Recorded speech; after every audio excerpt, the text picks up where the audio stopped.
The West has built sanctuary for Mr. Putin.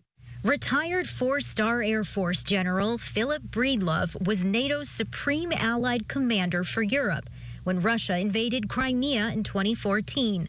He tells Scripps News that the West, forbidding Ukraine from using NATO weapons to strike Russia, is guaranteeing Russia's safety. He says the U.S. is falling for Vladimir Putin's war of words. Mr. Putin's military has failed him on the ground, but his war of words, his war of intimidation, or as we say in the military parlance, his deterrence is working wildly. We in the West are afraid of a Ukrainian win because Mr. Putin threatens us over and over with what we told him in the beginning of this war we're afraid of. We're afraid of nuclear expansion, and we're afraid of this war expanding into Europe. And what does he play back to us almost on a daily basis?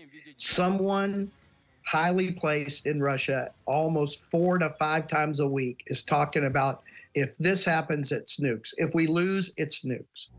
What does it actually look like on a tangible level? On a tangible level, we are giving Ukraine enough that it is not being defeated on the battlefield. But I believe, it's not stated, but it's very clear from what we see, that we are not giving Ukraine what it needs to win. In the wake of the U.S. military's major intelligence leak, Ukraine is keeping its plans for a counteroffensive close. And General Breedlove believes the strategy could mean cutting off Crimea as a staging base for Russia's attacks. I would hope that Ukraine uses their capability to cut the land bridge to Crimea, to retake the water supply to Crimea, to cut the Kerch Strait Bridge, and then to bring all of Crimea under attack. And I don't necessarily mean land attack, but precise long-range fires. Push as far south as they can on the continent, and then fire into Crimea and bring it at risk.